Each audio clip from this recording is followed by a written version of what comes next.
안녕하세요. 아름다운 연세스 대표원장 김상민입니다. 이번 시간에는요, 우리 실손보험으로 적용 가능할 수도 있는 피부과 시술 이런 것들에 대해서 한번 알려드려 볼까 하는데요. 그 피부과 시술들이 사실 비용이 만만치 않잖아요. 그래서 뭔가 받을 때 많이 가격이 부담되고 하실 텐데, 이게 실손보험이 적용 가능한 것들이 있을 수도 있습니다. 여기서 이제 중요한 거는 실손보험이 무조건 적용 가능하다가 아니고요. 한번 가입하신 회사들 있잖아요. 보통 담당 매니저들 있을 텐데, 그쪽에 문의해 보시면 가능할 수도 있는 것들이 있으니까 그게 중요하고요. 먼저 소개해 드리기 전에 중요한 거는 의료법에 따르면 소비자들한테 알려드리는 건 문제가 없는데, 단 실손보험이 가능하면 저희 병원뿐만 아니라 모든 피부 진료를 하는 곳에서도 동일하게 실손보험이 적용될 수도 있고, 아까 말씀드렸듯이 한번 담당 매니저를 통해서 소비자분들이 가입한 그 실손보험 약관에 해당 사항이 있는지 확인해 보셔야 됩니다. 먼저 발톱 무좀 같은 거 있죠. 되게 흔해요. 이 공공장소 수영장이나 뭐 이런 곳들 있잖아요. 그런 데서 이제 맨발로 다니시면서 무좀 있는 분들 발에서 떨어진 무좀 가루 같은 게 나이트 옮아서 옮기게 되는데, 한 가족에서도 뭐 아버지가 무좀이 있으면 가족들이 다 옮는 경우가 많죠. 왜냐하면 집에서는 거의 맨발로 생활을 하시잖아요. 발에서 이제 무좀 각질 가루가 떨어지고 그걸 밟으면 또 무좀 옮게 되고 뭐 그렇게 생기게 됩니다. 이걸 보통 이제 무좀 약으로 많이 치료하게 되죠. 피부에 생긴 발바닥 같은 데 생긴 거는 연고 발라도 좋아질 수 있지만, 발톱에 생긴 거는 요 바르는 주블리아 같은 게 좋아졌다고는 하지만 그래도 약을 먹는 경우가 많은데요. 무좀 약이 약간 독한 경우가 있죠. 보통 이제 3개월에서 6개월, 심하면 1년까지 먹게 되니까 많이 주저하게 됩니다. 그리고 실제로 임상에서 처방해 보면 간혹 이거 먹고 뭐 두통이 있거나 어지럽거나 배가 아파서 간 기능 수치가 올라가거나 이런 부작용이 있기 때문에 환자분들이 많이 주저하게 되는데, 이게 무좀 레이저가 있어요. 오니코나 핀포인트 룰라 같은 게 있는데 무조건 다 적용 가능한 건 아니고요. 환자분한테 설명드리기를 무좀 발톱 무좀 치료에는 먹는 약과 레이저가 있습니다. 근데 그 무조건 다 레이저를 할 수 있는 건 아니고요. 일단은 무좀 약을 먹었는데 한 뭐 6주에서 8주 이상 드셔보셨는데도 효과가 전혀 없거나 여러 가지 부작용으로 너무 드실 수가 없는 경우에는 실손보험이 가능해서 무좀 레이저를 해보실 수가 있고요. 본인이 갖고 있는 만성질환, 고혈압이 있거나 고지혈증이 있어서 무좀약하고는 병용하면 안 되시거든요. 무좀약을 먹을 수가 없는 경우, 아니면 최근에 뭐 암 수술을 했거나 면역이 떨어져가지고, 아니면 만성질환이 있어서 나는 도저히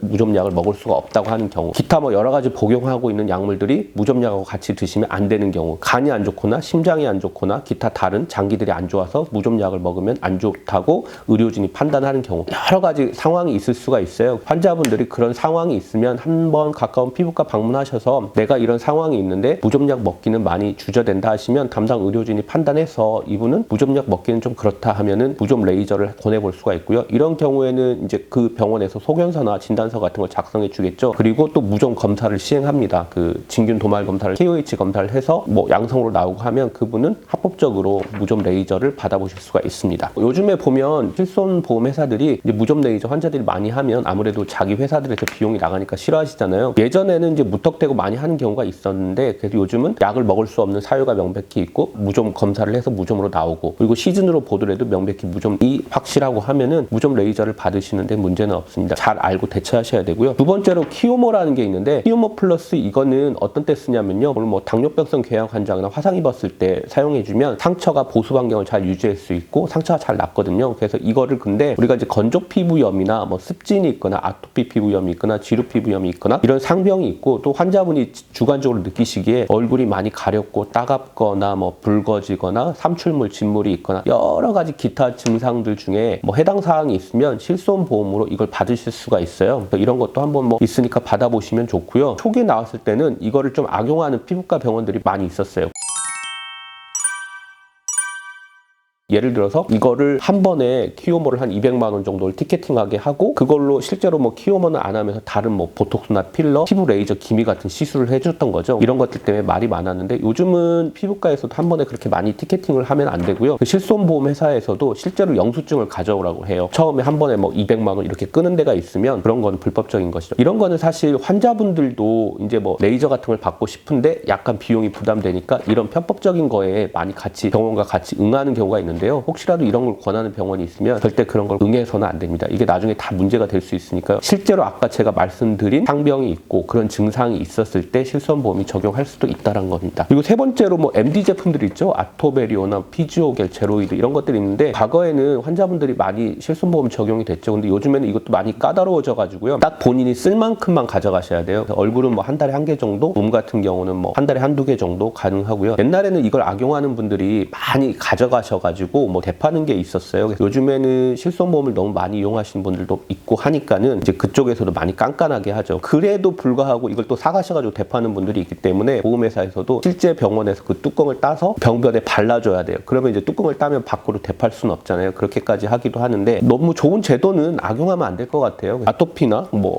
건조피부 이런 거 있을 때 제로이드나 뭐 피조겔, 아토빌 이런 거 사용하면 좋잖아요. 그래서 적당한 선에서 사용하시는 게 좋을 것 같고요. 네 번째로 편평사마귀나 뭐 손발사마귀, 티눈, 양성종양 같은 거 가능한데 편평사마귀는 옛날 2008년 이전에 실손보험 가입했던 분들은 많이 실손이 적용이 되었던 것 같은데 2008년 여름 이후부터는 약관에서 많이 제거가 된 것 같아요. 이게 왜 그러냐면 편평사마귀는 이게 바이러스성 질환이기 때문에 한 번 생길 때 한두 개가 아니고 수백 개, 수천 개가 생기는 경우가 있어요. 이게 뭐 한 개에 10,000원 이렇게 하더라도 몸몸에 다 생기는 경우에는 시술비가 몇백만 원이 나오거든요. 아마 실손보험 회사들도 이걸 감당하기가 어려우니까 약관에서 많이 빼는 것 같습니다. 이런 거 말고 그냥 손발에 생기는 사마귀 있죠. 손발에 생기는 사마귀는 그렇게 다발성으로 많이 생기진 않거든요. 건강보험이 또 적용되기도 하고 해서 자기 부담금이 몇만 원 안 되는데 그래도 이게 또 한 번에 안 되고 냉동 치료를 하면 또 일주일 간격을 여러 차례 해야 돼요. 그래서 편평사마귀가 빠지면서 손발사마귀도 같이 약관에서 많이 뺀 것 같아요. 환자분들이 알아두실 게 손발에 생긴 티눈 같은 경우는 이제 일상생활에 불편하니까 당연히 건강보험 적용되고 실손도 적용된다는 겁니다. 근데 사마귀 같은 경우는 이제 건강보험은 적용이 되는데 실비 회사에서 그 자기 부담금을 안 해주려고 하는데 약관을 달라고 해서 컨트롤 F 눌러서 검색해보면 되잖아요. 사마귀가 약관에서 빠진 걸로 딱 계약이 돼 있으면 그건 어쩔 순 없지만 약관에 빠진 게 아니라면 사실 사마귀라는 건 치료 목적이거든요. 일상생활이 불편하잖아요. 병원에서도 건강보험 해드리는 거고 뭐